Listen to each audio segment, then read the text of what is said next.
علی ظفر صاحب یہ بتائیں کہ تحریک انصاف سے بلے کا نشان پھر واپس لے لیا گیا ہے، تو بظاہر تو گوہر علی خان صاحب کہتے ہیں کہ ہم سپریم کورٹ میں جائیں گے، تو تھوڑا سا پہلے یہ بتائیں کہ کیا آپ کو توقع تھی کہ پشاور ہائی کورٹ جو ہے وہ اپنا سٹے واپس لے لے گی، اور کیا آپ کو امید ہے کہ بلے کا نشان واپس آ جائے گا؟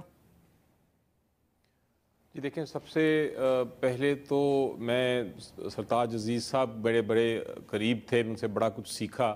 ایک سینیٹر، ایک ٹیکنوکریٹ، ایک پولیٹیشین، ایک فارن منسٹر، ایک فائنانس منسٹر. انہوں نے بڑے عہدے سنبھالے اور بڑی خدمت کی قوم کی. ان کے لیے اور ان کی خاندان کے لیے دعا گو ہوں میں بھی. آپ کا سوال بڑا اہم ہے. حامد میر صاحب، میں آپ کو بتاؤں کہ ہم اس وقت سیاست اور عدالتی تاریخ، پاکستان کی سیاسی اور عدالتی تاریخ کی ایک بڑے تلخ تاریخ میں سے گزر رہے ہیں، ایک بڑے عجیب و غریب دور میں سے گزر رہے ہیں، اور اس وقت ہر قدم حکمت کے ساتھ اور عقل مندی کے ساتھ بڑھانا پڑتا ہے.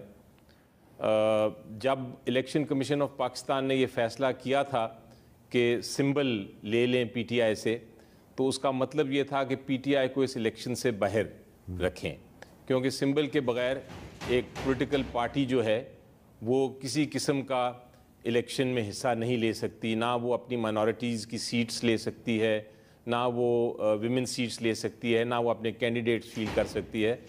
تو ایک طرح سے اس کو بالکل ڈس فنکشنل کیا جاتا ہے. یہ اس آرڈر کے بعد ہم پشاور ہائی کورٹ گئے. پشاور ہائی کورٹ جانے کی وجہ یہ تھی کہ الیکشن جس کو چیلنج کیا تھا اور جس کی وجہ سے سمبل نہیں دیا گیا تھا، انٹرا پارٹی الیکشن، وہ پشاور میں ہوا تھا.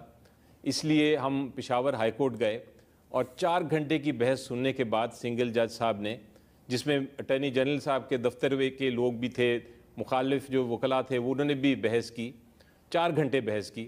اور بحث کے بعد عدالت نے یہ کہا کہ ہم فی الحال اس کو ڈویژن بینچ کے پاس بھیجتے ہیں، لیکن جب تک ڈویژن بینچ 9 تاریخ کو بیٹھے گا تب تک کے لیے ایک انٹرم آرڈر فرماتے ہیں، اور اس میں سمبل دے دیا جائے تاکہ یہ نہ ہو کہ کل کو وہ جو ویمن سیٹس ہیں اور جو مائنورٹی سیٹس ہیں وہ بھی نکل جائیں اور سمبل کینڈیڈیٹس بھی انڈیپینڈنٹ ہو جائیں. تو اس ساری چیز کو دیکھتے ہوئے اور اس چیز کو اس کا خیال رکھتے ہوئے یہ انٹرم آرڈر پاس کر دیا.